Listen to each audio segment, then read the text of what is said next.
ini. Yang baru bangun silahkan cuci muka dulu. Wah, ini kayak baru bangun semua ya ini ya. Atau sudah mandi semua ini? Belum. Sudah mandi, Pak. Oh, oke. Kamu gimana? Ngomong. Siapa? Habis mandi siapa? Tenana. Saya, Pak. Weh, tenana, Vin. Coba lihat mukamu loh. Oh, mukamu rakyat kok. Tapi kondi atus porung.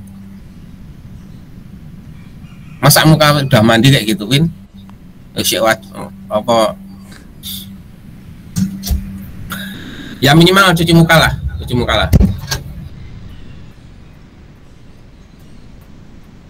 Biar nggak terlalu ngantuk juga.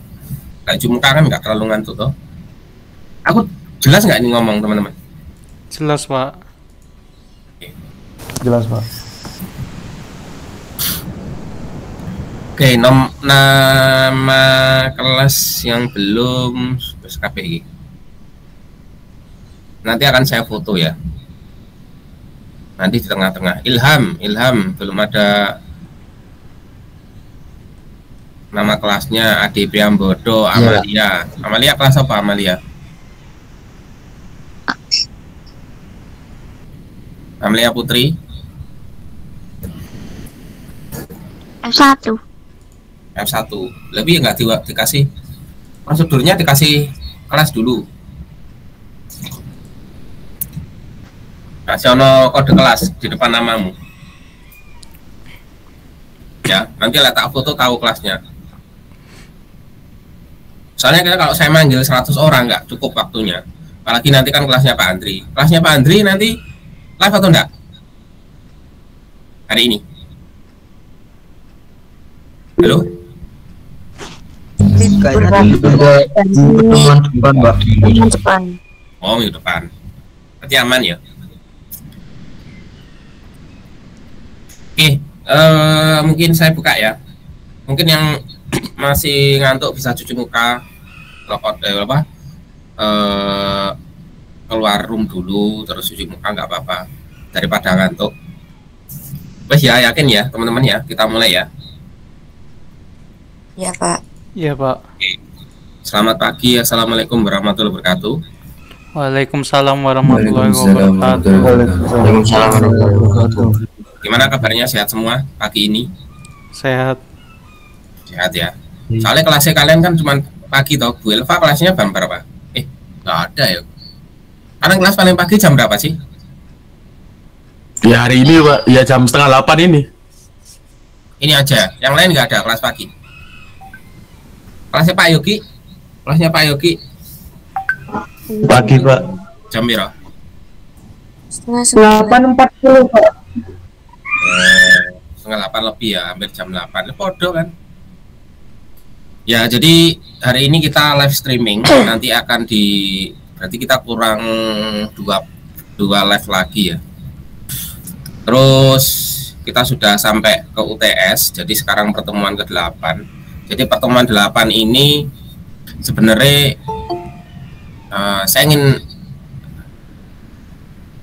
saya tuh kelas live itu bingung ya, karena kan saya sudah ada materi.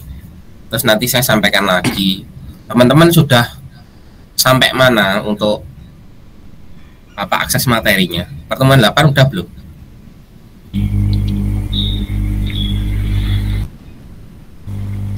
Udah ya, pertemuan 8? Udah, Pak. Udah. Nah, yang lain kok menengah? Saya belum, Pak. Belum. Banyak yang belum, mau banyak sudah? Sudah. Oke, sudah. Terus dari evaluasi UTS kira-kira ada nggak masukan nggak?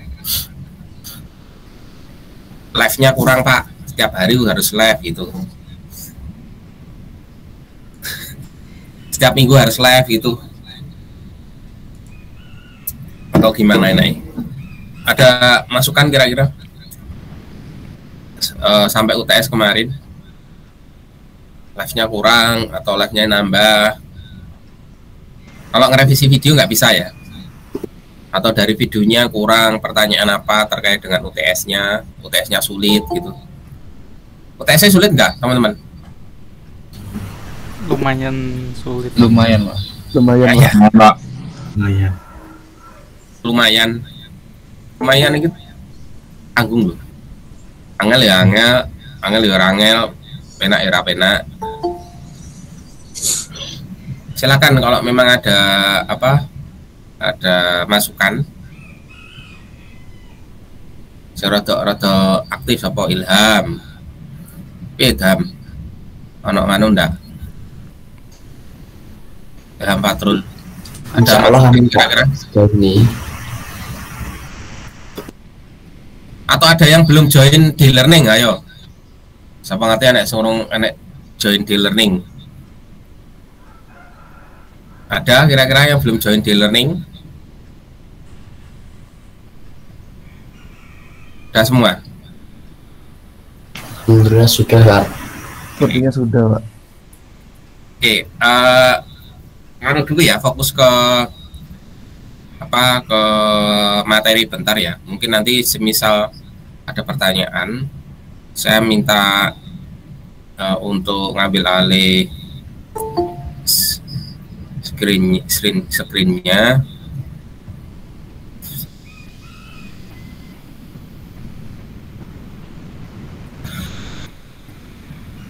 Jadi sesuai dengan materi pertemuan ke-8.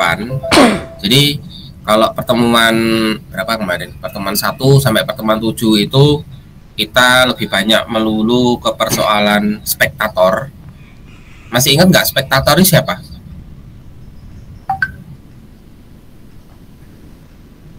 Spektator itu siapa? Penikmat seni. Ya, jadi spektator itu adalah penikmat seni. Lebih cenderung ke orang yang melihat karya atau orang lain yang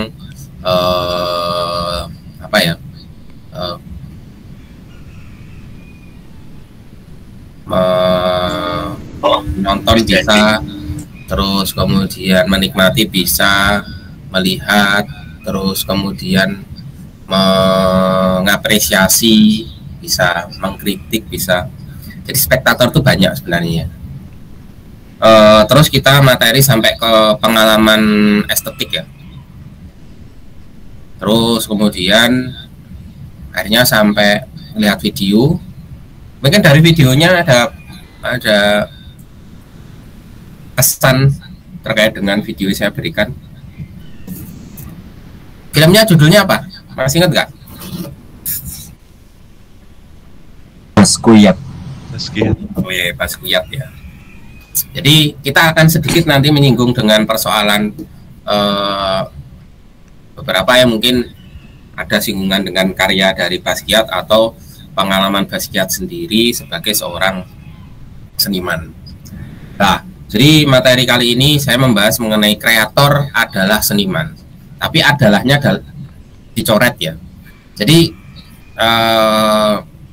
ini kalau dicoret seperti ini kan berarti ada problem ya, atau istilahnya adalah ada semacam fenomena ya. Terkadang sekarang itu antara kreator dan spektator itu seperti kayak apa ya, interaksinya seolah-olah tidak ada jaraknya kalau kita melihat beberapa karya-karya digital ya. Jadi sekarang banyak sekali karya-karya yang sangat interaktif yang mampu dikolaborasikan dengan beberapa seniman-seniman ataupun spektator. Ya kemarin saya coba bikin ya satu pertunjukan ya di acaranya Promnet. Di sini juga ada sama Dava juga. Jadi saya melibatkan beberapa project itu dengan karya-karya dari teman-teman, arsipnya teman-teman teman-teman wisudawan. Jadi ini karyanya wisudawan tapi juga karyanya teman-teman tim artistiknya juga yang saya bawahi. Jadi sekarang kita ngomong kreator itu ternyata sangat cair ya istilahnya sekarang. Sangat cair dengan istilah spektator itu tadi. Tapi kreator itu disebut juga sebagai seniman juga. Terus apa sih yang disebut seniman itu? Nanti kita singgung lagi ya. Kreator itu apa? Ya. Kreator berasal dari kata dasar apa? Yang tahu? Kreator. Create. Create. Ya. Create itu artinya apa? Membuat. Ya, membuat. Terus apa lagi? Menciptakan. Menciptakan. Terus apa lagi? Kalau desain apa desain? Merancang. Merancang. Selain itu?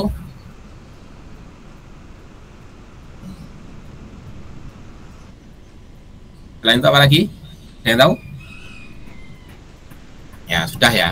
Jadi ada merancang, ada menciptakan, terus kemudian ada yang membuat, ada yang berkarya ya gitu ya. Itu disebut sebagai create. Berarti kan ada OR-nya, berarti kan orang yang membuat sebuah karya atau orang yang membuat sebuah apakah sama dengan seniman? Nah itulah.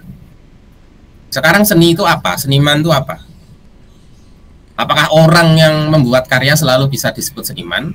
Ataukah seniman itu pasti selalu membuat karya? Atau bahkan sebaliknya? Ya. Siapa sih yang bisa disebut seniman itu? Ya, ada beberapa pemilihan atau kriteria ya dalam kata dasar dari ataupun konteks dari seniman itu. Apakah seorang yang punya bakat? Berarti orang yang punya bakat itu pasti disebut sebagai seniman. Ya. Jadi seniman ini kudu bakat intinya kayak gitu. Ya. Punya keterampilan. Apakah setiap seniman selalu punya keterampilan? Ya, misal kalian pelukis atau pematung gitu ya. Apakah punya keterampilan dalam membuat patung? Apakah saya pematung nggak bisa bikinnya? Tapi saya punya konsep, punya ide yang membuat itu si tukang atau istilahnya adalah artisan. Ada penyebutan artisan itu ada. Jadi artisan itu adalah semacam kayak tukangnya seniman. Nah, apakah itu disebut sebagai seniman atau tidak? Yang paling penting adalah keterampilan. Ya. Keterampilan itu urusannya dengan membuat sesuatu dengan teliti, detail, dan istilahnya adalah terampil itu ya, maksudnya itu ya, ahli.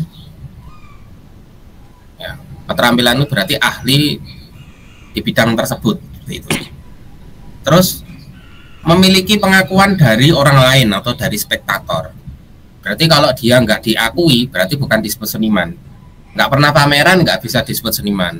Nggak pernah berkarya, tapi karyanya nggak pernah ditunjukkan orang, apa bisa disebut sebagai seniman? Kalau teman-teman gimana kira-kira? Kalian berkarya terus, tapi nggak pernah ditunjukkan orang, itu disebut sebagai seniman atau enggak?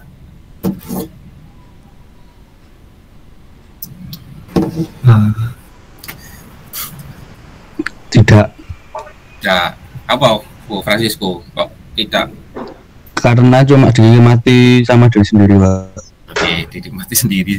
Berarti bukan seniman ya berarti ya? Menurut kamu ya? Iya. Berarti opo jenis opo ngono ki berarti? Kalau bukan seniman menurutmu?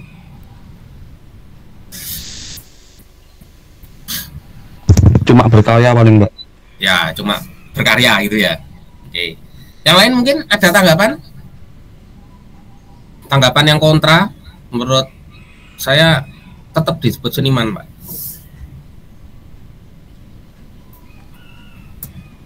Yang lain?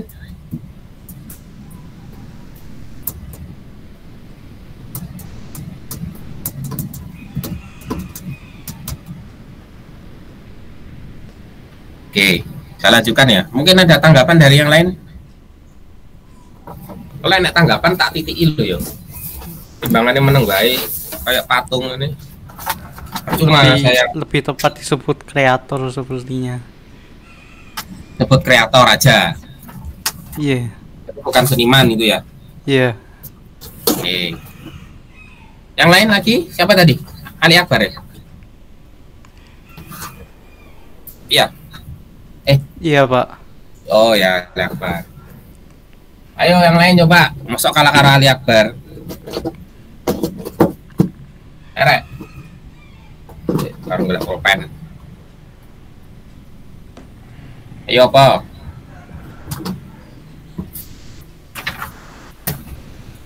Tadi Francisco udah. Francisco udah. Oke, sip. Menurut saya istilah seniman itu subjektif. Oke, gimana Vina? Devianti ya? Nggih. Terus Devianti kok sudah ngambil mata kuliah estetika? Ya apa cerita nih? Saya transferan, Pak. Oh, transfer ya. Iya. Gimana Devianti? Jadi menurut saya istilah seniman itu subjektif. Oke. Untuk sebagian orang. Oke. Berarti kalau urusannya dengan pengakuan, semisal dia berkarya hampir setiap hari berkarya, tapi nggak pernah dipamerkan, nggak pernah ditunjukkan ke orang. Iya. Berarti kan subjektif Itu- dari diri kamu gimana? Iya. Itu subjektif, tapi dari sekeliling orang tersebut dia memamerkannya ke kalangan tertentu atau hanya untuk dirinya sendiri gitu. Kalau untuk dirinya sendiri mungkin bisa disebut sebagai hobi. Jadi belum masuk ke istilah seniman. Oke, Kalau untuk hobi diri itu sendiri. aja ya. Iya. Berarti melakukan kegiatan hobinya menggambar seperti macam gitu ya. Iya. LKI Asia Malang ini siapa ya? Ngawuti. Saya mau nambahi, Pak. Oh ya, dan ya. Ya Pak Dan. Menurut saya seniman itu orang yang bekerja atau menghasilkan uang dari membuat karya seni. Oke. Jadi menurut kamu seniman itu orang yang mendapatkan keuntungan komersil dari karyanya gitu. Iya, Pak. Oke. Oke, macam-macam ya, ini pertanyaannya menarik ya. Ayo. Oke, ini mau Franciscus. Oke. Franciscus ya. Devianti, Franciscus, Hutan ya, Hutan. Oke, Hutan.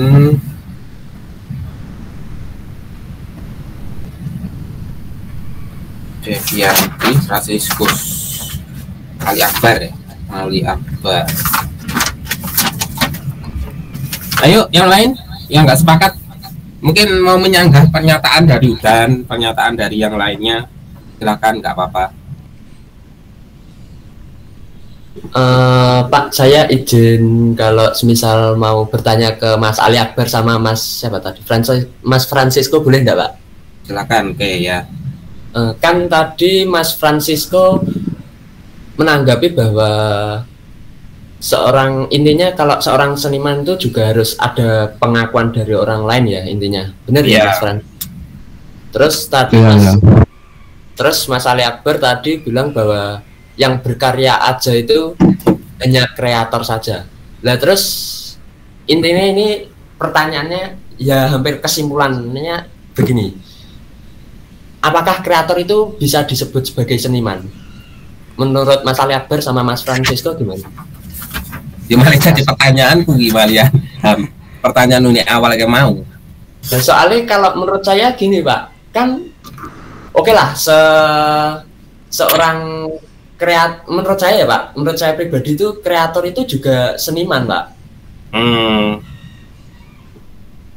Tadi kan kasusnya saya ngomongnya ada pengakuan dari orang lain kan. Nah, kasusnya kan itu. Misal dia berkarya, tetapi nggak ada pengakuan dari orang. Misal kamu dari video lah ya, dari video profil atau video dokumenter di suatu desa yang punya masalah terkait dengan polusi semacam itu ya. Terus kamu itu kan tiap hari inten ngambil gambar, terus mendekati masyarakat. Tapi kamu setelah karya kamu jadi, ya wis kamu nikmati sendiri, tapi nggak ditunjukkan ke orang lain. Apakah itu bisa disebut seniman semacam kayak gitu? Kasusnya kayak gitu, misal.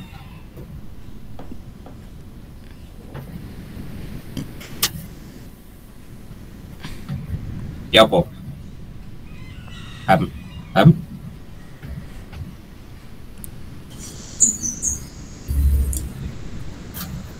Paham? Bentar, Pak. Yang lain mungkin nambahin. Saya, Pak. Siapa? Udan, Pak. Ya, Dan. Kalau menurut saya orang yang tidak diakui, meskipun tidak ada yang mengakui menjadi seorang seniman, tapi kalau bekerja di bidang seni yang seperti saya bilang tadi, menghasilkan uang dari membuat karya seni, termasuk seniman menurut saya, Pak. Oke. Jadi tetap ngotot di harus berhubungan dengan orang lain ya, dengan tujuan komersil itu tadi. Iya, Pak. Oke,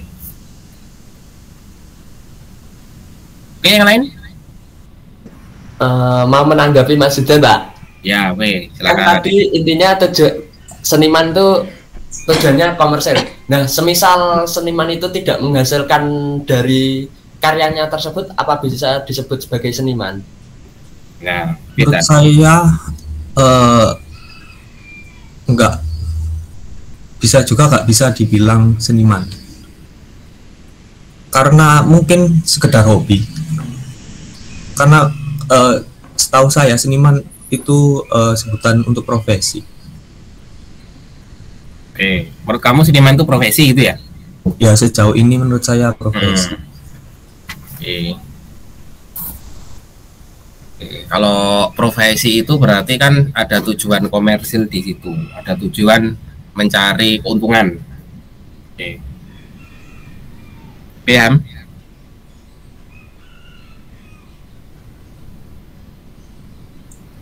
Iya, setuju, Pak. Ya, kamu punya pendapat masing-masing ya, oke, saya rasa nggak masalah. Makanya kita buka bareng-bareng kira-kira ya apa sih menurut kamu seniman itu seperti apa? Karena ini kan sesuatu yang langka ya, makhluk yang langka seniman itu. Terus kalau disebut seniman itu dia harus bisa menguasai alat dan media. Ya hampir sama dengan keterampilan ya. Biasanya kalau keterampilan itu kan urusannya dengan keahliannya. Jadi mengolah ide. Tapi kalau alat dan media berarti dia punya kecukupan terkait dengan alat dan media untuk membuat sebuah karya. Ya contoh ya kayak kanvas, dia semisal jadi seniman video gitu ya, berarti kan dia punya alat kamera macam-macam ya, atau media, punya komputer, punya laptop yang memang benar-benar mendukung karya tersebut ya. Terus ada penanggap ya, ini berarti disebut seniman itu berarti ada yang menanggapin ya, berarti ada pengakuan ya. Jadi ada penanggapan, berarti ada pengakuan.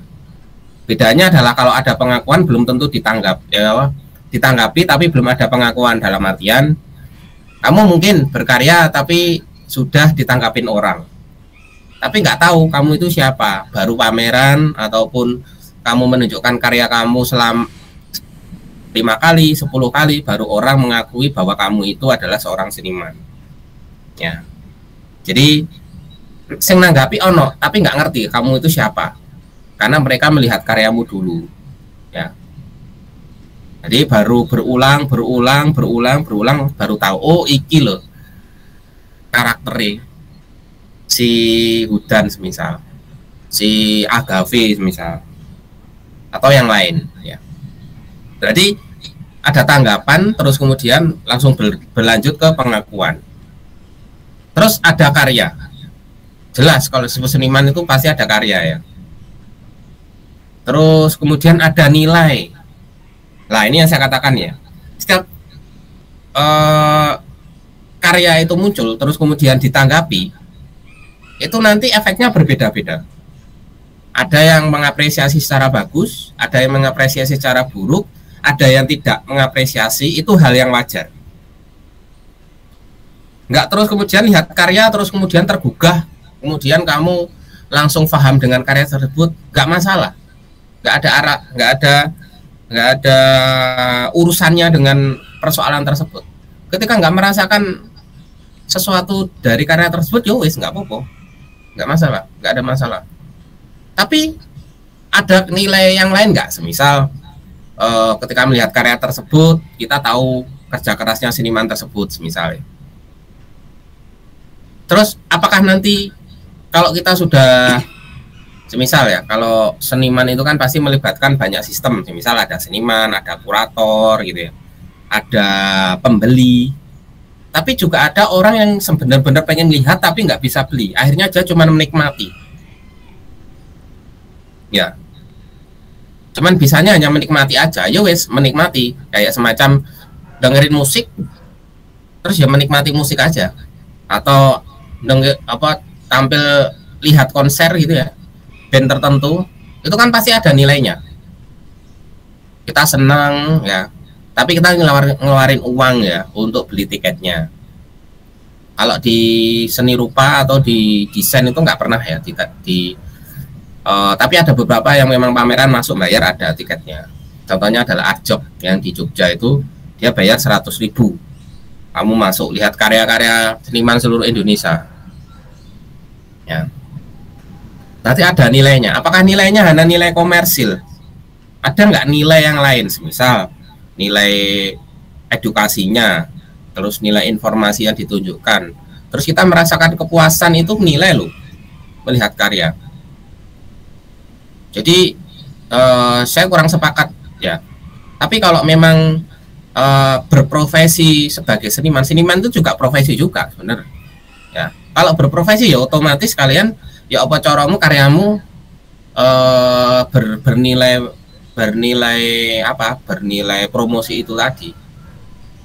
Tapi setelah kamu merasakan yang disebut sebagai satisfaction, atau kamu punya ide, gagasan, ekspresimu terlampiaskan, urusan nanti laku ndak, yombo, urusan liya meneh.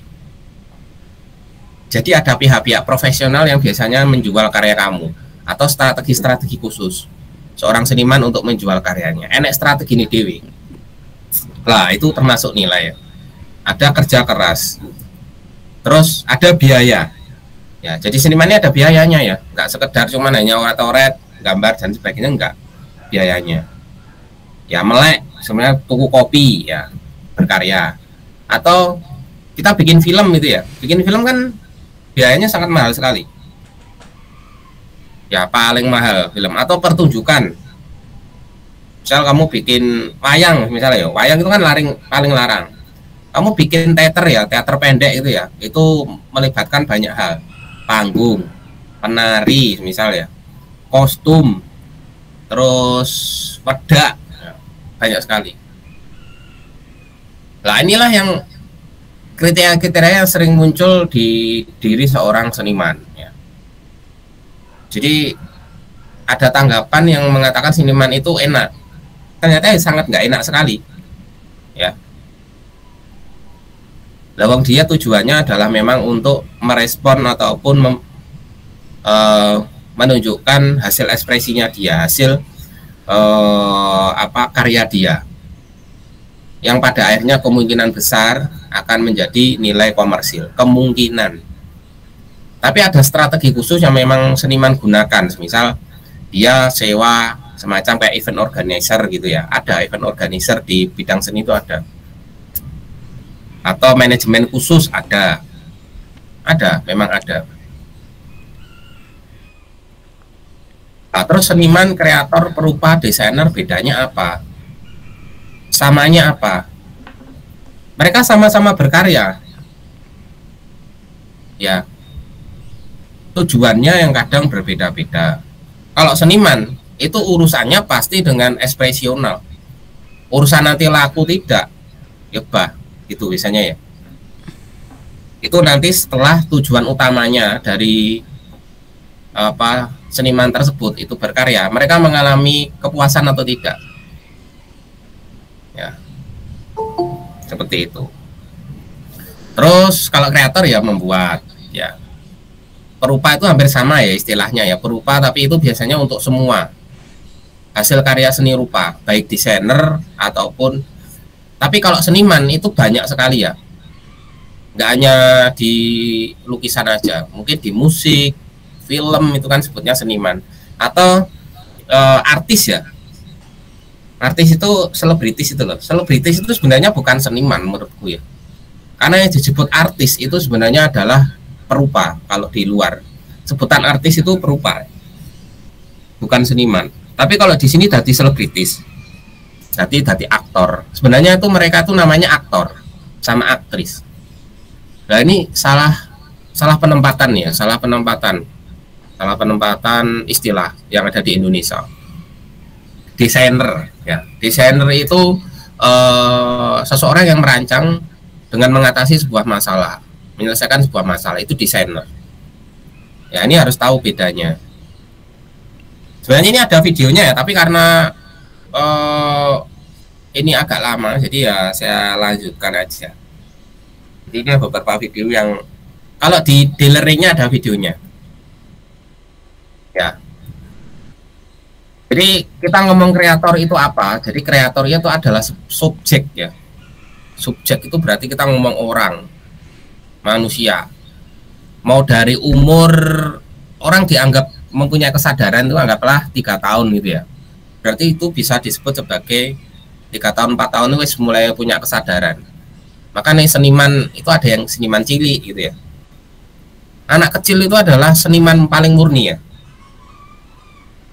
Karena apa? Karena mereka tidak ada tendensi untuk karena kalau seni kan berarti kan ekspresi ya. Kayak teman-teman bermain-main itu loh, lepas gitu loh. Ya. Jadi kreator adalah subjek yang menciptakan objek estetis. Berbeda dengan spektator yang pasif. Kreator bersifat aktif. Jadi aktif itu dalam artian mereka melakukan kegiatan dalam membuat sebuah karya. Objek estetis itu apa? Banyak sekali. Ya, banyak sekali.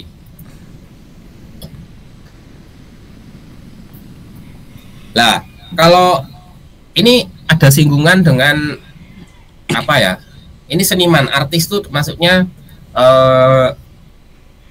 seniman dalam artian luas ya. Sebenarnya didefinisikan sebagai kreator yang secara intensif. Jadi intensif itu adalah kamu berkarya secara berulang-ulang ya. Jadi intensif itu punya jadwal gitu ya. Makanya kita kalau ngomong seniman itu biasanya fokusnya adalah di profesi ya, semacam kayak profesi ya. Dan mengisi kehidupannya dengan penciptaan objek estetis. Jadi antara kreator dan seniman itu lebih cenderung fokusnya adalah di intensif dalam bekerja atau berkarya. Ya. Kreator mungkin kita bikin satu karya besok selesai ya wes, nggak diteruskan lagi nggak apa-apa. Tapi lah seniman nggak bisa. Jadi kamu harus intensif ngolah media tersebut, bidang tersebut. Ya. Misal kamu mau berkarya fotografi ya, fotografer itu kan juga seniman ya, seniman foto ya. Berarti kamu ya apa caramu menguasai foto dengan salah satu teknis. Misal kamu, saya pengen fokus pengembangan di model semacam itu ya. Ya wes kamu intensif berlatih foto model terus banyak. Diatur jadwalnya. Seminggu saya harus foto 100 kali gitu, 100 orang misalnya itu. Ya terus minggu kedua, minggu ketiga, ya, minggu keempat, sehingga memiliki bank karya. Bank karya itu dalam artian punya stok karya yang benar-benar apa ya intinya terjadwal dan padat, kesannya kayak gitu. Kalau dalam lingkungan berkesenian, seniman itu tidak bisa hidup sendiri. Biasanya dia bekerja sama, bersentuhan, dan mereka juga mengikuti istilahnya adalah wacana ataupun perkembangan dari seni di mana seniman tersebut hidup. Semisal saya ada di Malang, berarti iklim berkesenian di Malang seperti apa sih? Gitu. Atau iklim berkesenian di Indonesia seperti apa sih? Kira-kira saya pameran itu nanti akan gak join dengan seniman Malang seperti apa sih? Ya, kayak gitu. Dengan infrastruktur kesenian atau pihak yang mendukung profesinya. Ya. Apakah komersil dan tidak? Sebenarnya tujuannya ini nggak dalam tanda kutip ya. Tapi kadang kita memang di seniman itu selesai setelah dia mengalami kepuasan. Tapi setelah karya tujuan tersebut itu selesai, mau dijual atau mau dipamerkan atau mau dibuatkan strategi untuk menjual karyanya, nggak masalah. Tetapi tujuan utama dalam mengekspresikan idenya atau emosinya itu sudah selesai. Ya. Kamu kalau berkarya fokusnya di komersil itu bukan seniman itu namanya. Ya bakul lah intinya kayak gitu ya. Ya bedanya itu aja. Nah, ini masih ingat karya siapa? Vincent van Gogh. Yakin Vincent van Gogh?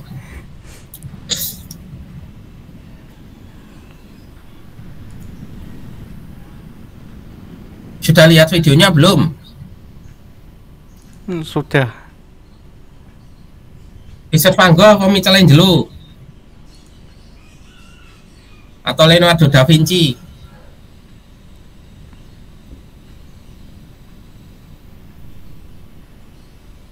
Ya. Jadi ini bukan karya Van Gogh aja nggak kayak gitu. Ya.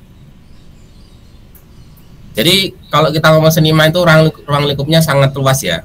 Jadi bisa pelukis, sastrawan, desainer, fotografer, koreografer, musisi, aktor, pematung dan sebagainya. Ya.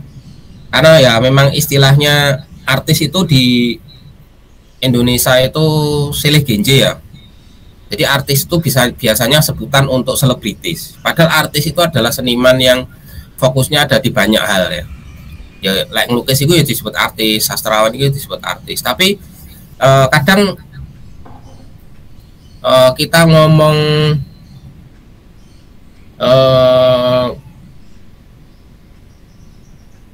koreografer itu ya, mereka kadang nggak disebutkan sebagai seniman ya, fotografer. Artis itu untuk sebutan selebritis ya. Repotnya adalah di sini ya, pada miss ya.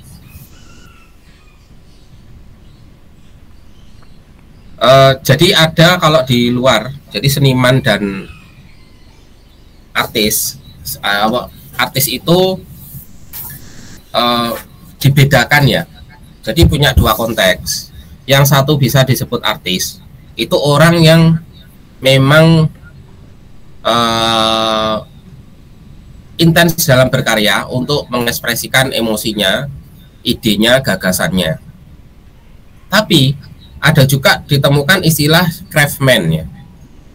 Jadi ada dua pembedaan besar, yang satu artis, yang satu craftsman. Craftsman itu sebenarnya dia juga buat karya, artis itu juga buat karya. Yang membedakan adalah kalau artis itu lebih fokus pada bagaimana ide tersebut itu divisualisasikan atau diciptakan dengan melalui ide atau ekspresinya diciptakan. Tapi kalau craftsman itu lebih menonjol pada bagaimana dia terampil untuk membuat sebuah karya ya. Jadi ada dua pembedaan pemilihan besar. Jadi kalau kamu berkarya tapi lebih cenderung menonjolkan keterampilan, itu nggak bisa disebut sebagai artis. Yang disebut sebagai artis itu adalah orang yang benar-benar pure atau murni. Kamu berkarya mengekspresikan gagasanmu atau ekspresimu. Ya, bah-bah lah terampil atau nggak terampil. Yang penting saya mengeluarkan ekspresi. Tapi sebenarnya kalau kalau di logika ya, kalau kita nggak punya keterampilan, bagaimana kita berkarya ya? Masalahnya kan di situ. Jadi ini akhirnya jadi apa ya? Jadi semacam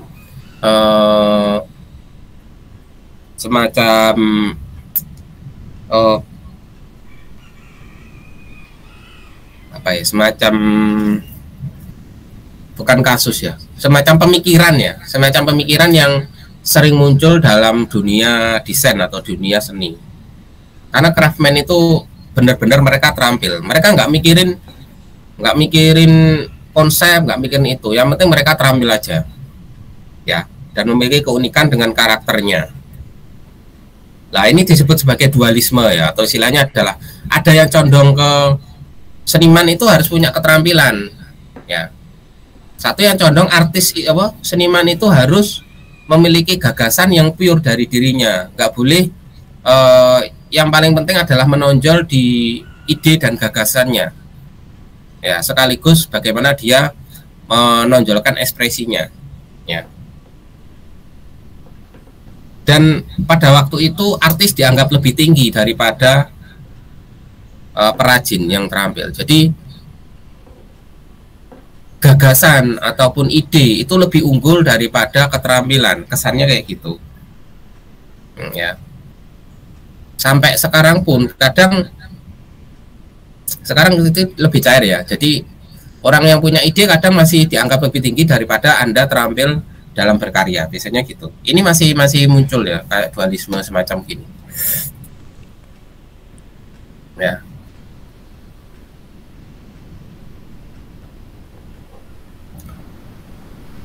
Ya, ini contohnya adalah beberapa desainer itu di abad 30-an ya, abad 19 awal itu para desainer di industrial art ya. Jadi seni yang bisa menggabungkan antara seni dengan desain, tapi pas pada waktu itu kan perkembangan industri lagi gencar-gencarnya di Eropa dan di Amerika. Mereka dianggap lebih rendah daripada seniman-seniman yang cenderung lebih berkarya, tidak menonjolkan keterampilan mereka, ya. Jadi semisal kayak bikin karya-karya ekspresif gitu ya, itu lebih unggul daripada yang berkarya di dunia desain, industrial art ini, ya. Sehingga terjadi pemilihan besar antara desain dan seni rupa murni pada waktu itu, atau seni rupa murni dan seni rupa terapan, fine art dan applied art ya. Nah ini kalau nggak dibarengi dengan pemahaman mengenai sejarah, ini agak membingungkan juga ya. Jadi teman-teman harus paham mengenai sejarah seni rupa dan desain. Mungkin ada pertanyaan dulu dari sini.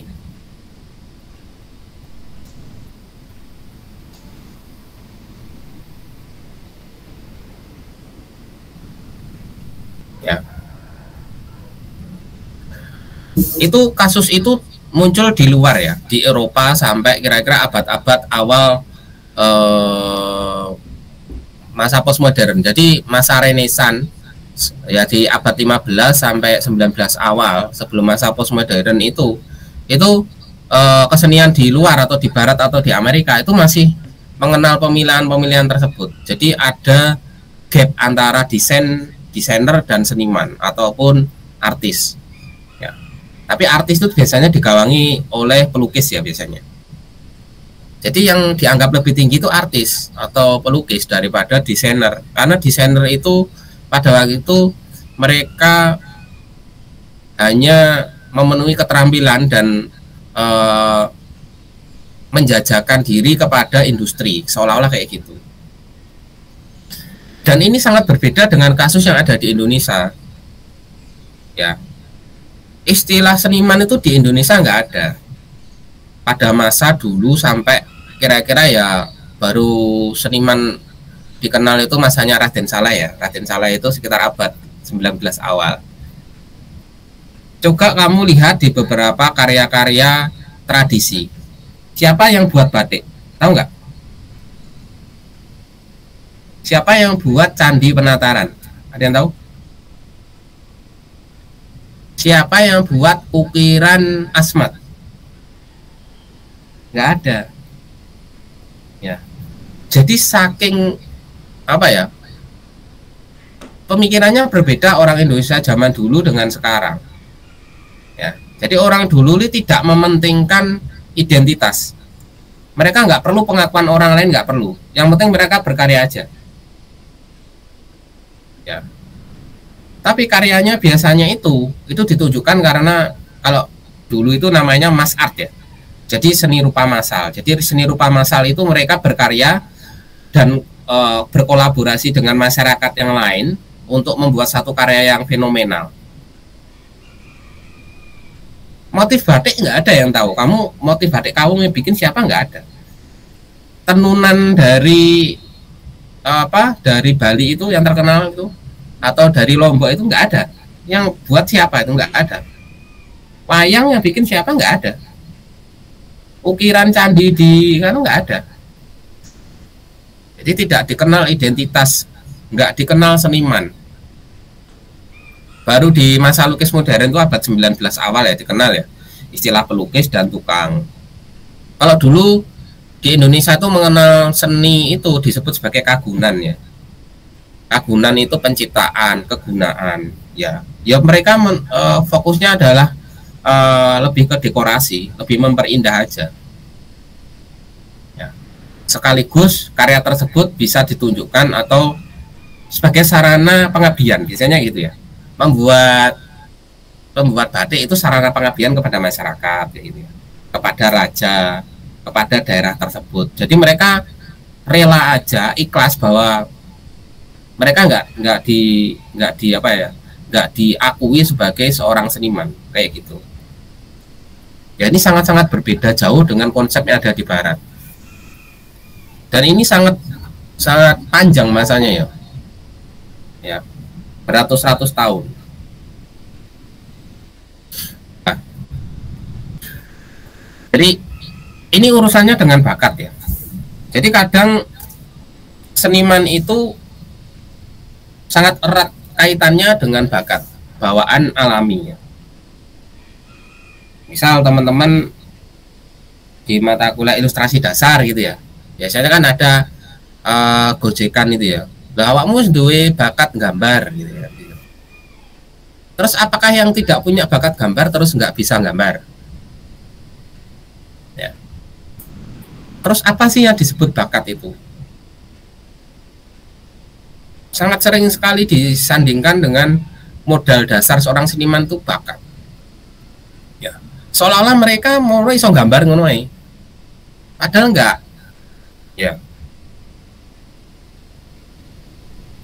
Jadi bakat itu disebut sebagai talent ya istilahnya ya.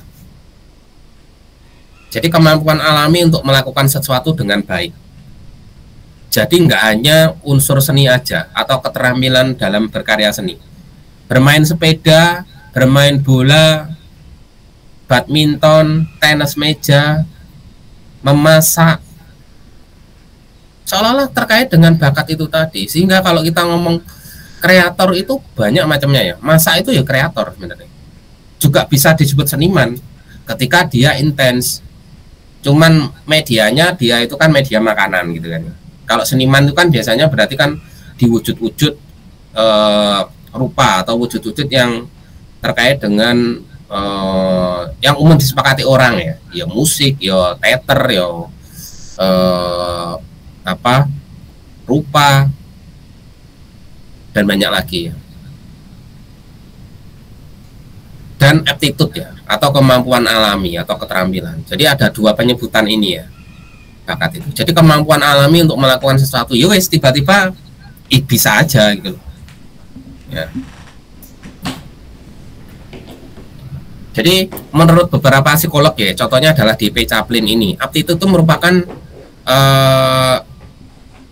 berbeda ya. Jadi dua bakat itu ada yang mengatakan itu bentuk talent, ada yang mengatakan bentuk aptitude.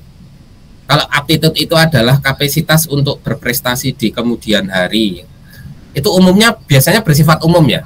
Aptitude itu berarti sembarang barang iso.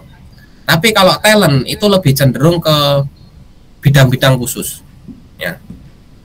Jadi kapasitas untuk aptitude itu biasanya fokusnya adalah di berbagai macam bidang. Tapi kalau talent itu ya mungkin kemampuan bersepeda, bernyanyi, berlari, ya, seni, olahraga, atau memasak itu kan khusus juga, melukis itu pun khusus, menggambar khusus, atau kemudian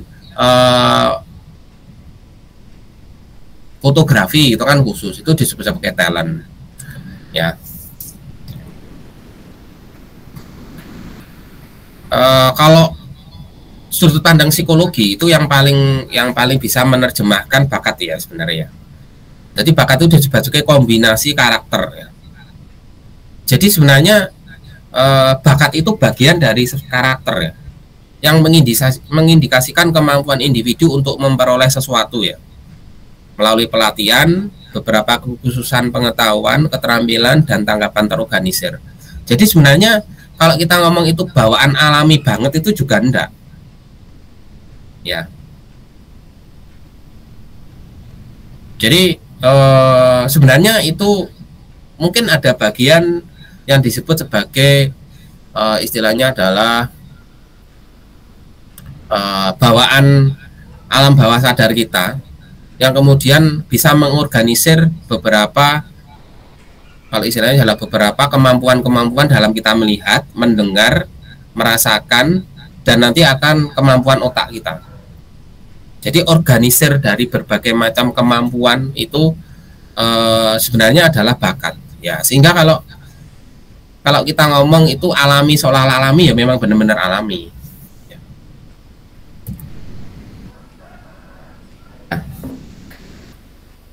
Jadi ada beberapa juga yang mengatakan bahwa seniman itu yang mempunyai bakat itu ada yang nggak sepakat ya. Jadi yang disebut sebagai teori tabula rasa. Sebenarnya bayi itu terlahir itu nggak duwe opo-opo. Jadi nggak mungkin orang tuanya itu memberikan bakat ini, nggak mungkin. Ya, karena mereka lahir itu nggak ngerti opo-opo. Ya. Seperti seolah-olah kanvas putih atau kertas putih. Ya, secara nggak sadar bayi sampai mungkin kita mengalami kesadaran umur 3 sampai 4 tahun ya. Itu sebenarnya mereka bisa menangkap sesuatu alam bawah sadar yang memacu beberapa koordinasi dari kemampuan tubuh kita, otak, melihat, mendengar, sehingga kita punya kemampuan lebih seolah-olah. Padahal itu sudah kita rekam ketika kita bayi sampai masa prasadar ya, seolah-olah paling 3-4 tahunan. Nah itu disebut sebagai tabula rasa. Mereka nggak percaya, John Locke itu nggak percaya. Bayi itu nggak diopo-opo, nggak mungkin diwariskan dari orang tua, nggak mungkin ya, kayak gitu. Jadi kesimpulannya adalah terkait dengan seniman yang notabene memiliki bawaan bakat dari lahir, itu sebenarnya adalah sebuah kondisi ya, kondisi fisik ya wes, kondisi fisik kita itu seperti ini yang memiliki keunggulan untuk mendukung atau digunakan pada bidang tertentu ya wes, berarti kita mempunyai kondisi fisik yang memang secara karakteristik berbeda dengan orang lain ya. Ya mungkin ada yang lebih baik, ada yang lebih kurang dibandingkan dengan orang lain yang tidak berbakat ya. Jadi bukan memang karena bawaan lahir, bukan, tapi kondisi fisik atau koordinasi berbagai macam kemampuan tubuh termasuk otak dan indera kita, termasuk macam-macam ya. Indera itu dalam artian otot, terus kemudian segala koordinasi tubuh. Nah, terus kalau dalam berkarya butuh pengalaman seperti apa sih? Ya, kira-kira kalau kalian berkarya pengalamannya apa butuhnya?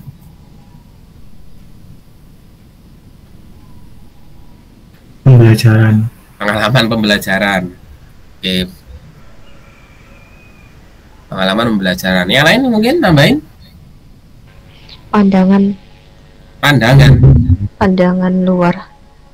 Pandangan luar, oke. Iya. Pandangan luar, oke. Pandangan luar pada pembelajaran, oke. Ada pandangan luar. Terus?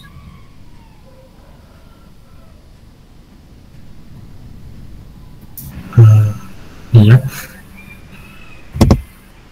Dalam berkarya itu yang paling dibutuhkan adalah yang disebut sebagai pengalaman artistik. Jadi kemarin teman-teman di pertemuan ke-7 itu kan sudah membahas pengalaman estetik ya. Jadi pengalaman estetik itu sepertinya bagian dari pengalaman estetik itu adalah bagian dari pengalaman estetik sebenarnya ya. Jadi pengalaman itu macam-macam ya, dari pandangan, dari pembelajaran, dari kita melihat, dari kita mengapresiasi, dari kita menggunjingkan orang, dari kita mengkritik orang, itu semua pengalaman. Apa yang dilihat, apa yang dirasakan, apa yang didengarkan, apa yang diraba, itu termasuk bagian dari pengalaman. Atau informasi yang kita baca setiap hari di jalan itu pengalaman. Ya. Hal-hal yang dipikirkan, dirasakan maupun dikerjakan seniman terkait dengan penciptaan karya seni sebagai objek kritis. Apapun hal yang menjadi modal dasar ataupun yang menjadi pemikiran dari seorang seniman, apa yang dirasakan itu adalah pengalaman artistik. Ya. Ya. Jadi seniman pasti memikirkan banyak hal ya, perasaan, masalah, gagasan, emosi, ekspresi. Itu yang saling terkadang bertubuhan dengan cara mereka berkarya atau metode mereka dalam berkarya ya. Jadi kalau kita ngomong seniman itu urusan dengan metode aja, terus kemudian mereka hanya ekspresi aja, tidak benar. Karena mereka butuh belajar juga, butuh masalah juga, butuh menelaah sebuah masalah, butuh melihat sebuah permasalahan, butuh baca. Jadi banyak hal yang mereka serap. Itu yang saling bertubuhan itu nanti pada akhirnya. Ya.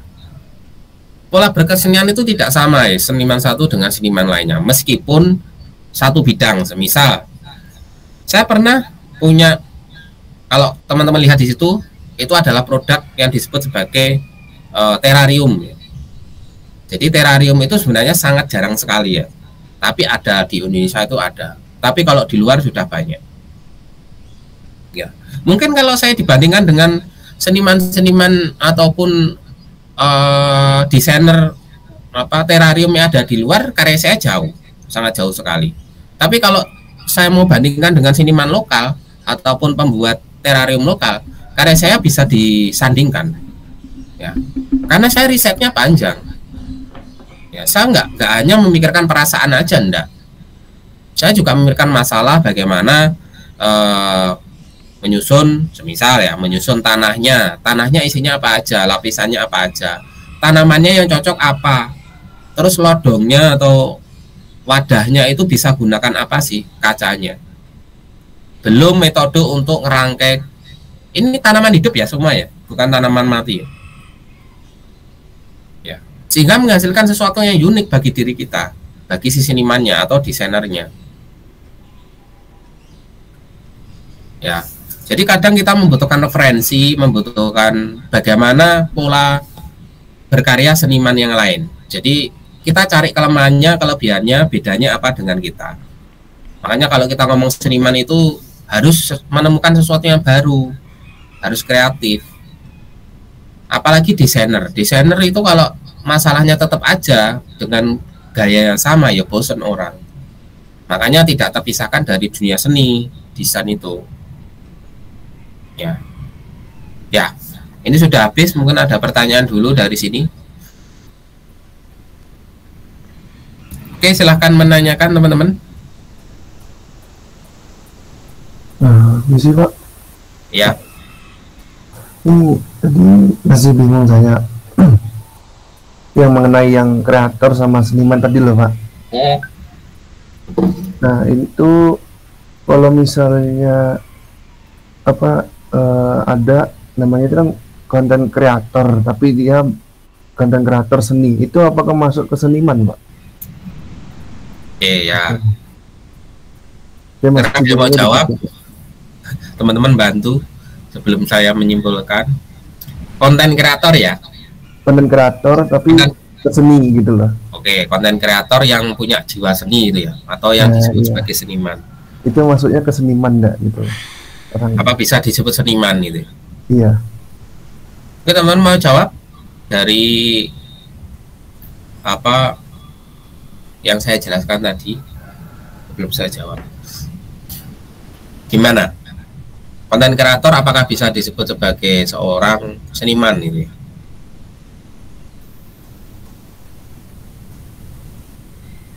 Bukannya konten kreator itu seniman digital, Pak? Oke, seniman digital. Ya, Dava bilangnya seniman digital. Yang lain mungkin mau bantu? Seniman, Pak. Oke, termasuk seniman. Kira-kira ada yang nggak seniman gitu, konten kreator?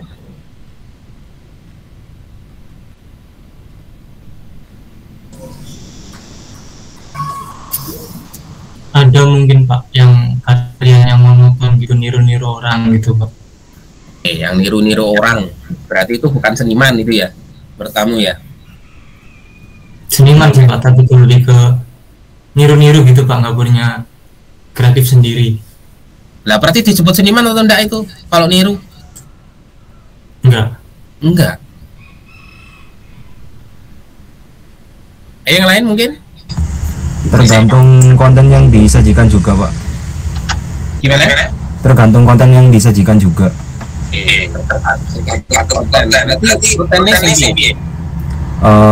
Ya seperti apa kata Mas Imam tadi itu, ada yang tiru-tiru, ada yang original gitu, Pak. Kan kasusnya banyak kan relatif. Pasti pernyataan yang relatif itu agak sulit juga mau dijelaskan itu. Ya mungkin ada kasus gitu ya, konten kreator sekarang kayak artis-artis selebritis itu kan semua pada nimbain di YouTube semua gitu ya, itu disebut sebagai seniman nggak kira-kira? Seniman itu kudune awal YouTube muncul ya, seperti siapa itu siapa yang awal YouTube itu, ngawalin YouTube itu kan disebut konten kreator kan, awal pertama kali YouTube muncul ya. Siapa biasanya apa sing kalian ingat siapa? Bayuskak, Pak. Bayuskak yo, Bayuskak kan awal itu disebut sebagai seniman nggak kira-kira? Bisa ya, karena mereka menciptakan lebih dulu, menciptakan sesuatu yang mengawalin. Jadi tujuan seniman itu adalah menciptakan sesuatu yang baru dan mengawalin ya. Sekarang kita kembali, seniman itu apa sih? Seniman itu adalah kalau kita ngomong seni itu adalah bentuk apa ya, maksimalisasi, optimalisasi bagaimana ekspresi kita itu terpuaskan dengan berkarya. Dan jantungnya itu adalah novelty. Novelty itu adalah penemuan sesuatu yang baru. Kalau kamu nggak menemukan sesuatu yang baru, itu tergantung dari senimannya ya. Kadang kita merasa baru atau tidak itu tergantung dari diri kita. Kalau menurut kita itu bukan sesuatu yang baru, kita ulangi lagi ya, berarti itu kita tidak bisa menunjuk diri kita sebagai seorang seniman menurut diri kita. Tapi kalau orang lain melihat ini sudah ada dan kalian ini bukan sesuatu yang baru loh, kontenmu itu biasa gitu, kalian harus menerima itu. Tapi kalau menurut kalian ini adalah sesuatu yang baru dan kalian menganggap kalian sebagai seniman juga nggak masalah. Tapi tetap seniman itu bagian dari sebuah profesi terkadang gitu ya. Tapi saya ngomongnya itu nggak ngomong terus kemudian profesi itu kemudian punya apa ya, punya tujuan komersil, enggak. Tapi yang paling penting adalah karya kalian itu bisa dinikmatin orang. Ketika karya kalian itu dinikmatin orang dan kita merasakan kepuasan, orang bisa menikmati karya kita, nah itu mungkin bisa disebut sebagai seniman. Urusan laku tidak, terus kemudian nanti menghasilkan komersil tidak, itu tergantung dari strategi dari masing-masing orang, beda-beda. Tapi kadang kita butuh dalam kesenian itu membutuhkan bagaimana kita untuk istilahnya biaya-biaya dalam melakukan sebuah produksi karya. Ya. Sebenarnya ngomongnya panjang ya, kita bisa debatkan ya, untuk urusan komersil tidak komersil itu. Ya. Kita nggak ngomong komersil, kadang ternyata di dalam kehidupan sebenarnya kita membutuhkan membutuhkan uang untuk bagaimana cara kita berkarya. Tapi itu di luar kita mengalami satisfaction itu tadi, atau kepuasan dalam membuat sebuah karya, atau ide atau gagasan kita itu terlampiaskan. Selama ide dan gagasan kita tidak terlampiaskan, atau kita gambar gitu ya, terus kita nggak merasa puas, ide kita kurang, terus kita berkarya lagi sampai puas. Nah itulah yang disebut sebagai seorang seniman, sebenarnya kayak gitu. Ya benar yang dikatakan teman-teman, ketika itu tujuannya adalah hanya komersil, itu nggak bisa disebut sebagai seniman. Dan kontennya hanya meniru-niru saja. Beda ya, meniru, memodifikasi beda ya. Kalau meniru itu biasanya awal-awal seniman itu biasanya niru. Terus kemudian mereka berkembang, akhirnya menciptakan sesuatu yang baru yang berkarakteristik. Apapun ya, mau konten kreator, mau bikin game, atau mau bikin musik, bikin video, bikin film, apapun, bikin ilustrasi, menjadi ilustrator. Selama itu ide kita itu tidak terpuaskan atau tidak terselesaikan, kadang kita gambar ya berkarya, aduh kurang nih. Terus akhirnya kita besok pengen berkarya lagi biar puas. Oh besok tak tambahin ini deh. Baik, ternyata kurang. Terus tambahin lagi. Akhirnya kita mengalami satu metode yang intensif itu tadi. Jangan dipikirkan komersinya dulu. Ya.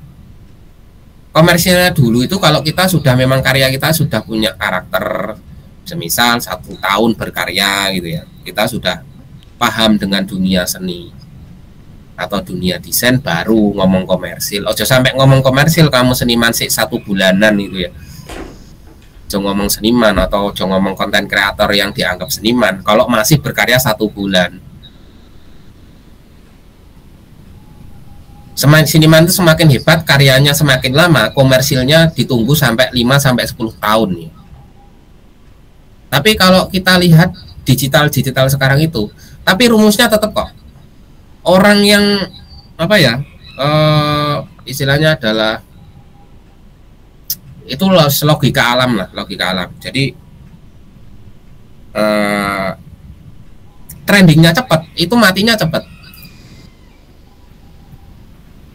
Coba kayak band slang ya, itu kan stabil gitu ya.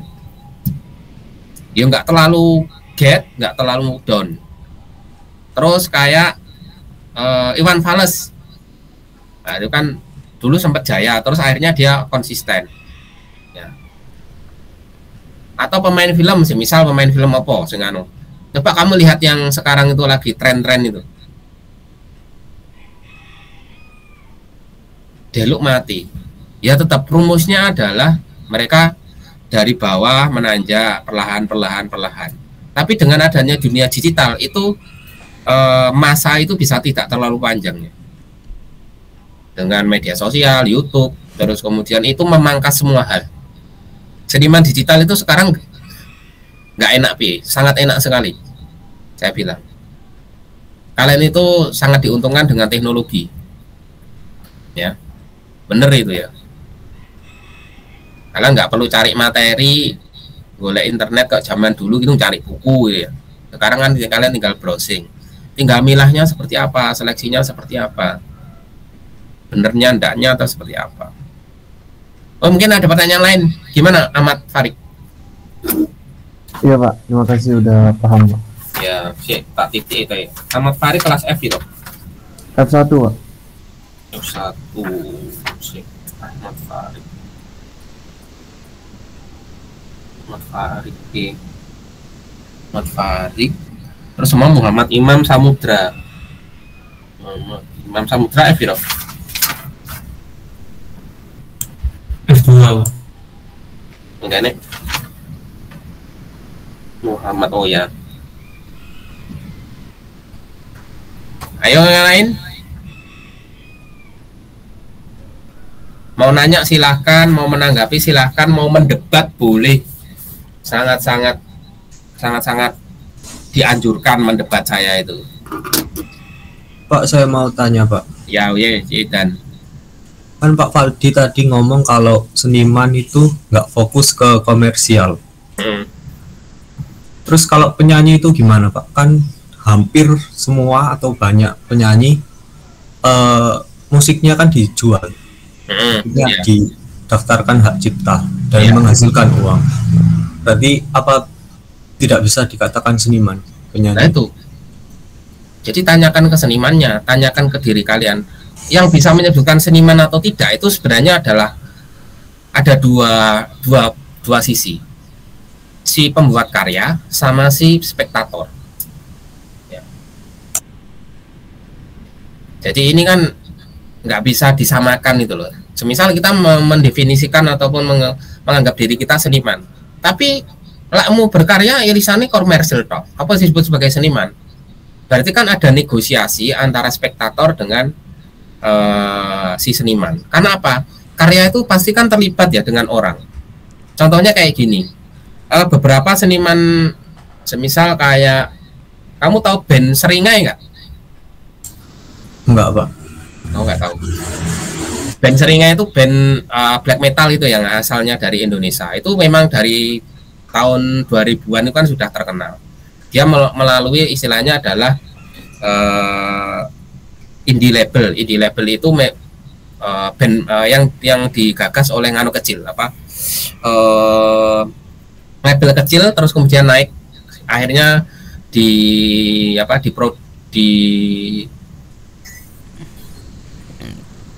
ditarik jadi brand besar ya.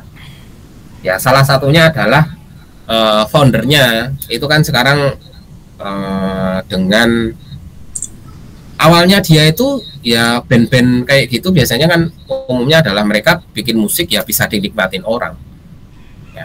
Tapi lambat laun kalau dilihat ya, mungkin saya mengatakan band Seringai awalnya adalah band yang benar-benar seniman banget ini, musisi banget itu ya. Karena apa? Mereka berkarya tanpa memikirkan komersilnya. Awalnya begitu ya. Ya, komersil itu dipikirkan ketika mereka untuk ongkos produksinya ya.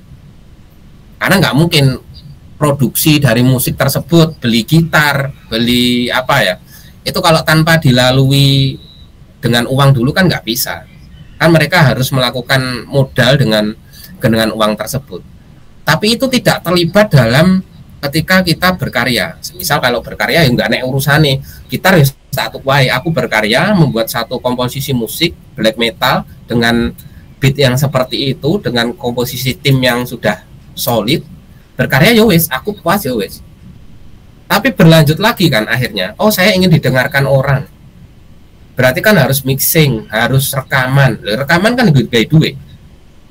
Lebih beli duit itu mau kan pakai komersil itu tadi. Nah makanya kalau kita ngomong seniman itu ada dua hal. Pertama itu proses yang disebut sebagai satisfaction itu tadi ya. Dan publik mengakui bahwa ini nggak melulu komersil, karena komersil itu urusannya dengan ongkos produksi mereka, rekaman, terus kemudian orang sangat apresiasi dengan karyanya sehingga beli albumnya. Tapi kalau terlalu komersil, mereka ngobral. Biasanya disebut seniman itu nggak album itu nggak kakean, jadi biasanya sedikit gitu ya. Ya, seperti sama itu. Tapi sekarang kayaknya dia sudah bikin kolaborasi dengan apa ya? Dengan beberapa brand-brand itu ya, semisal Seringai X Visval gitu ya. Visval itu tas ya, tas tapi ngeluarin tapi harganya ratusan ribu gitu. Visval yang harganya tasnya mungkin 300-400 dijual sehingga 600.000. Lah oke, urusan komersil. Cuman ditulisi Seringai, tapi tasnya rupanya ireng gitu ya, hitam. Itu tas Visval. Kamu tahu nggak brand Visval? Tidak, Pak. Tahu. Ya. Tahu. Jadi Visval X atau collabs dengan Seringai. Itu nggak enak urusannya karo musik, penikmatan musik. Ya wis itu komersil gitu, kayak gitu. Nah, sekarang itu antara komersil dengan non komersil pemilihannya itu agak sulit ya. Karena mereka harus menanyakan si senimannya sendiri, terus melihat perkembangan bagaimana seorang melihat karya tersebut atau industri ini kayak gimana sih, kayak gitu loh. Jadi kita harus benar-benar melihat beneran. Jadi nggak sekedar oh ini komersil, enggak. Siapa bandnya, siapa orangnya, tetap melihatnya kayak gitu. Kalau saya sih kayak gitu sih, dan kalau menurutku. Iya, Pak. Jadi seiring perkembangan zaman, seorang yang terlalu komersil itu akhirnya kebanyakan ditinggalkan juga. Karena mata duitan gitu loh. Kok seniman kok mata duitan, ya kan kayak gitu kan. Kok mikirnya keuntungan itu, loh lah ya berkarya ya opo saya. Tapi kalau kamu nggak pakai uang, loh tinggi ongkos tuku gitar opo. Anggaplah pemusik lah ya, beli kostum. Tapi apakah mereka kemudian tujuan dari karya tersebut tergantung dari senimannya. Saya merasakan pelepasan atau tidak. Tapi mereka ketika melakukan penampilan itu kan dibutuhkan apa istilahnya adalah properti ya. Kayak pelukis itu ya butuh kanvas. Kalian mau berkarya ya butuh komputer. Terus kalau beli komputer terus saya bilang kamu komersil gitu kan ya enggak loh. Untuk membuat sebuah film saya butuh kamera. Tapi kalau kamu bikin kamera profil tapi bikin tuku kamera langsung harga 1 miliar, ya nggak mungkin kan ya. Terus kayak nek gunane kan kayak gitu akhirnya. Itu loh. Ayo mungkin yang lain atau kita sudahi jam 9. Satu pertanyaan mungkin yang masih bingung. Mungkin yang dari teman-teman cewek. Cewek iki mau tanya ini gimana? Gak ada. Sambil saya foto ya ini ya. Absennya. Ini 72 ya masuk ya.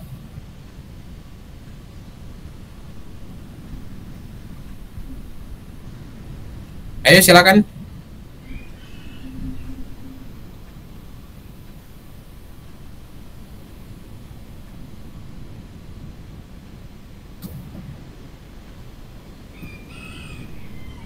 Alvin.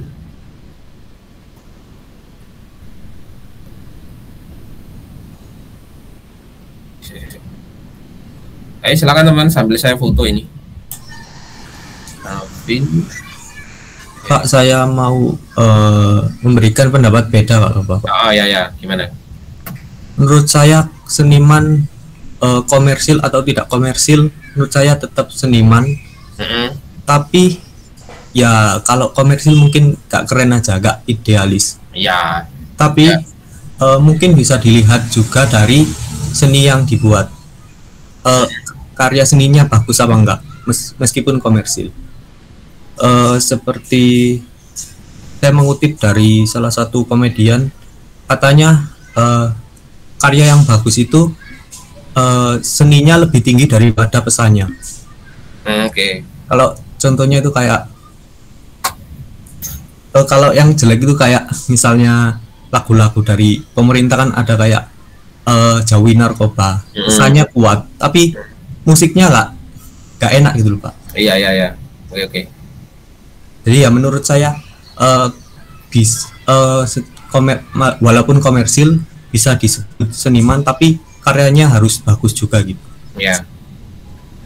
Iya, ya berkarya itu harus beda kan ya. Bagus. Ya. Kalau kategori bagus itu relatif ya sebenarnya ya. Ya kalau jantung dari seniman itu kan novelty, kebaruan. Jadi orang merasakan kebaruan. Misal kamu berkarya itu kan harus menemukan sesuatu yang baru ya. Semisal kamu sudah tahu gaya atau genre berkaryamu. Semisal genre musikku adalah genre musik mungkin qasidah lah ya. Tapi nggak mungkin kan qasidah terus kemudian liriknya sama, komposisinya sama, kemungkinan ada tambahan instrumen baru. Lah kan pasti harus ada sesuatu yang baru di masa-masa yang datang gitu. Jadi orang juga nggak bosen. Kalau kamu terus seperti itu, tinggal kita itu berkarya mau dilihat siapa gitu kan ya, mau dilihat siapa. Kadang seorang seniman ya, seniman pelukis itu ya, mereka nggak ngurusin mau dilihat siapa, dilihat nggak ngurus. Yang penting urusanku adalah aku berkarya melukis sesuai dengan ide dan gagasanku, ekspresiku tersalurkan, nggak apa-apa, nggak masalah orang yang urusan nih. Tapi kalau desain beda ya, berkarya desain itu beda karena pasti dia punya target.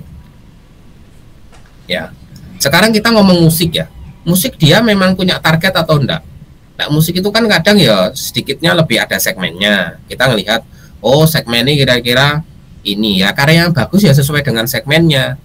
Mereka ada pembaruan atau tidak, mereka inovatif tidak ngeluarin musiknya, atau mereka cuma hanya satu album terus menghilang, ya nggak bisa. Disebut bagus itu konsisten. Ya, kalau urusan dengan biasanya karya yang apa ya dicantoli atau punya unsur politik itu lebih banyak ditinggalkan biasanya. Karena ada kepentingan di luar itu. Berkarya itu kan nggak ada kepentingan. Ya wes, aku berkarya, ya berkarya aja, nggak ada kepentingan yang lain. Atau istilahnya adalah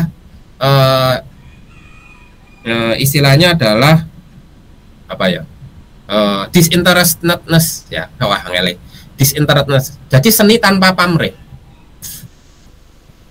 Tapi sekarang kayaknya nggak bisa tanpa pamrih karena kita harus punya ongkos produksi yang memang harus kita kita keluarkan untuk membuat sebuah karya.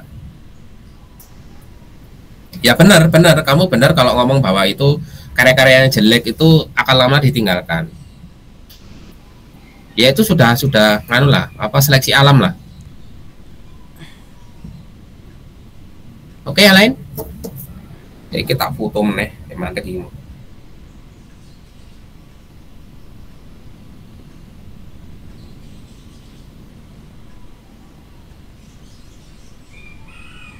Faza Fernanda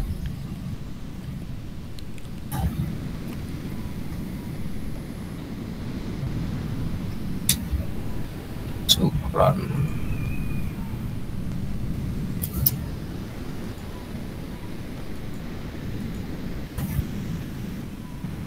Ya, ayo yang cewek, ini cewek nggak ada yang takon nih ya apa sih? Rek, apa no?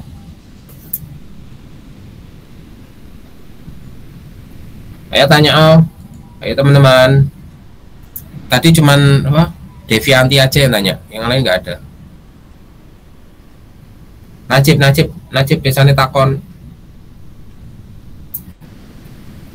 Cip aja ndelik lho we.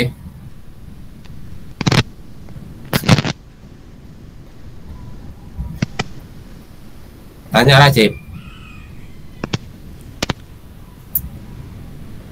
Pada ngono Najib turu gitu.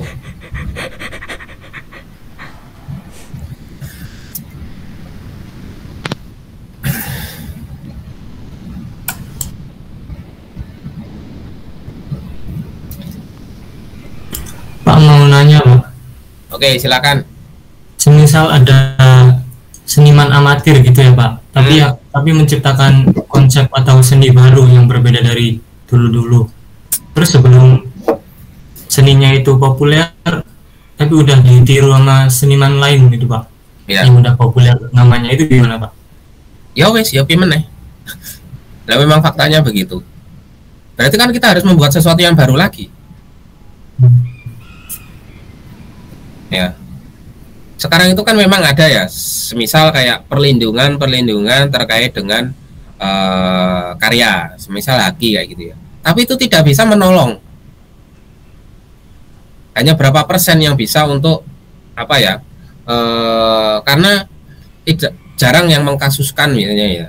Kan kita hanya mendaftarkan, itu hanya pendaftaran aja, mendata karya kita, semacam kayak gitu. Itu ya kayak kamu ini, kamu di hutan rimba, terus di situ banyak pemburu. Kamu sudah tahu yang kamu buru itu nanti besok adalah semisal kijang atau rusa. Rusanya sudah kamu observasi terus. Setiap hari kamu datang ke tempat tersebut, oh rusanya makannya di situ, minumnya di situ, di telaga situ. Dilalah enek pemburu lain dari suku lain datang, lihat langsung dipanah. Salah sapa ngono iki? Bisa sendiri sih, Pak. Ya enggak. Ya berarti kan Susah, momen dan waktunya. Ya, semua waktunya, Pak. Ya, momen dan waktunya. Berarti kamu berkarya itu harus punya strategi. Gimana caranya saya mendapatkan biar enggak diburu sama orang. Berarti itu intinya kan bersaing di sini. Iya. Ya, intinya adalah bersaing. Jadi sebelum kita tiru, ya otomatis kamu harus menyelamatkan. Semisal kayak berkarya itu kan biasanya dikasih kayak semacam apa ya? Apa itu namanya? Copyright kayak gitu kan ya. Berarti kan ada tekniknya. Ya, tapi terkadang itu pun kalau di dunia digital itu sekarang itu apa ya? Menduplikasi itu kan mudah ya, apalagi karya digital. Tapi ketika kamu berkarya benar-benar dari ide gagasan kamu yang orisinil, itu nggak bakalan bisa diduplikasi orang terus menerus. Ya, kecuali kamu terlalu strateginya. Pasti kita memikirkanlah strategi gimana cara kita biar nggak diklaim orang. Itu kan pasti punya strategi ya sekarang itu. Ya intinya adalah berkarya itu tetap harus pikirkan strateginya gitu loh. Baik dari bagaimana cara kita menunjukkan karya, bagaimana cara kita adalah memposting karya, terus kemudian memposting karya itu nggak boleh sering-sering juga. Kecuali kalau konten kreator kan memang kudu ditunjukkan kan ke layar digital kan harus wajib. Tapi ya ada caranya. Ya kadang di bawah itu masih ditek ya. Kalau intinya adalah kamu masih amatir gitu kan banyak tantangannya. Tapi akhirnya akan menemukan satu solusi. Ya. Jadi solusinya itu ya tergantung dari bagaimana kamu melihat fenomena yang ada, kasus-kasus yang ada. Ya intinya bersaing lah itu loh. Seniman itu bersaing juga sama. Royoan kolektor itu ya akeh, royoan sing tuku karya itu ya akeh. Jarang tapi ya akeh. Nah, gimana Samudra? Nah, ya pertanyaan bagus itu. Jadi kadang kita kan sebagai seorang seniman yang amatir, kita diambil orang marah gitu ya. Ya harus marah. Kita tahu orang tersebut ya harus kita marahin. Loh kamu duplikasi karya saya, kamu sebagai seorang seniman wajib memarahin dia. Loh ini karyaku kok, kamu ambil. Klaim-klaim kayak gitu itu sebenarnya kalau kita tahu ya, kalau nggak tahu kan ya akhirnya ya wes. Tapi nggak tahu kalau diklaim orang ya ini karya kita bikinnya susah-susah, mikir loh. Terus kamu klaim. Kalau bisa dituntut ya tuntut aja. Sekarang sudah ada skemanya. Ya, misal kamu mendaftarkan ke haki atau mendaftarkan ke paten, semisal logo itu ya. Kamu paten terus ditembak orang. Sama kayak kasusnya itu. Kasusnya brandnya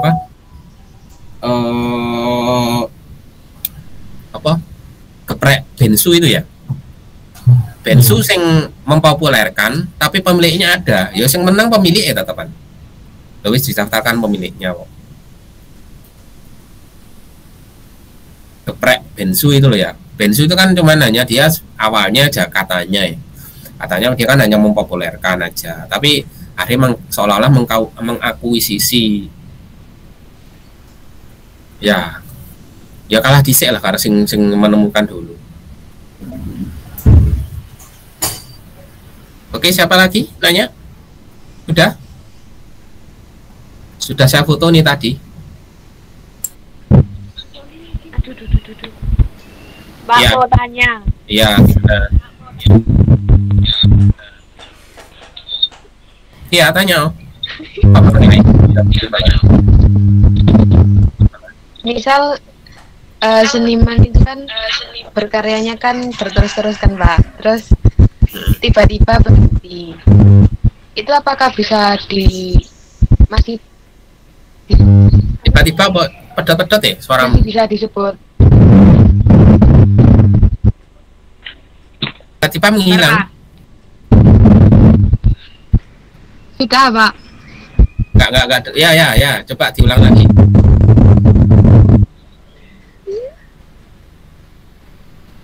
Teman-teman dengar nggak? Aku kayak Dengar itu bikin katanya seorang seniman kalau bikin karya tiba-tiba berhenti apakah bisa disebut seniman? tiba-tiba berhenti gitu ya? Iya. Iya. Ya namanya kan nggak intensif kan ya. Kalau kamu tiba-tiba berhenti apakah disebut seniman? Sekarang semua media atau semua karya itu punya masa ya. Misal masa saya sebelumnya berkarya lukis itu masa saya setelah kuliah S1, jadi sekitar tahun 2011-an ya. Saya itu produktif berkarya sampai tahun 2015. Setelah saya nikah terus kemudian kerja, jarang berkarya tapi nggak intens. Apakah saya disebut sebagai seorang seniman? Saya nggak mengakui diri saya sebagai seorang seniman dari dulu. Kenapa? Karena saya jarang pameran gitu loh. Padahal karya saya itu saya sering berkarya pada waktu, tapi saya nggak pernah menunjukkan. Saya menganggap diri saya bukan seorang seniman karena saya jarang menunjukkan karya dan berpameran. Ya. Lah, lantas tiba-tiba berhenti. Masalahnya adalah ketika berhenti itu biasanya kan kayak artis-artis sih hiatus gitu ya. Akhirnya digawe hiatus seolah-olah mau cari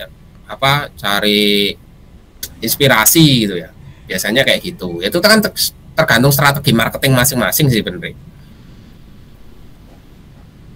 Ya yang bisa menanyakan itu dirinya masing-masing si seniman tersebut. Tiba-tiba berhenti, tapi besok berkarya lagi juga nggak apa-apa, nggak masalah. Tapi ketika kalian berhenti, orang merasakan oh wong iki wis mandek, kalian akan sulit untuk menggapai momen tersebut ya. Jadi dianggap seniman itu jalan ya, seret ini. Tiba berhenti kamu turun lagi. Jadi harus konsisten. Kalau kamu mandek di tengah ya mudun namamu terusan. Karena ada yang menemukan sesuatu yang baru lagi. Misal kamu wis fokus di foto.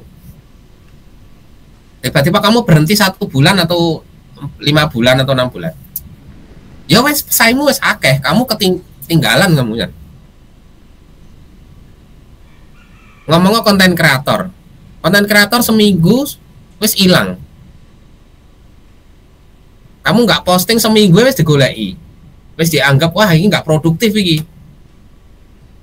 Karena apa? Karena kebutuhan media sosial, kebutuhan digital itu maunya itu cepat gitu ya. Itu model karakter karya seni digital itu sekarang seperti itu, baik di media sosial ataupun platform yang lain. Nah, kudunya main ini cepat-cepat. Apalagi sekarang generasinya kan ya cepat ya. Karya itu serba cepat. Jadi serba berulang-ulang. Ya. Atau kamu kalau bisa disebut sebagai seorang influencer ya. Influencer itu kayaknya tiap hari ngadepi layar HP sama layar laptop dok. Kamu menghilang 1 minggu goleki. Loh, nggak produktif ya? Itu beda. Sekarang masanya sangat-sangat beda sekali ini digital ini. Benar-benar luar biasa. Munggahe cepat, anjloke banter. Gitu. Ya, teman-teman. Jadi harap konsisten kalau berkarya itu. Yo ora itu prinsip gitu loh. Yang lain? Sudah?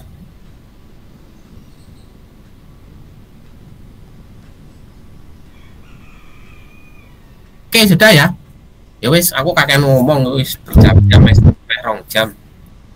Ya kita akan ketemu saya lupa ketemu live lagi kapan. Nanti bisa diteruskan untuk akses materinya, tugas-tugasnya juga bisa mulai dicicil. Ada tugas kedua sama tugas UAS. Jadi teman-teman perhatikan itu.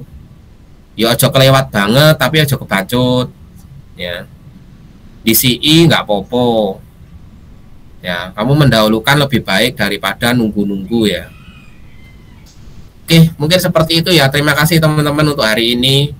Kita bisa sharing-sharing diskusi. Semoga kedepannya kita dapat pengalaman yang baru juga untuk mendiskusikan sesuatu hal itu lebih baik. Oke, terima kasih ya teman-teman semua. Selamat pagi. Mungkin saya tutup. Selamat siang. Wassalamualaikum warahmatullahi wabarakatuh. Ya. Oke, saya tutup ya semuanya ya. Iya. Ya. Oke.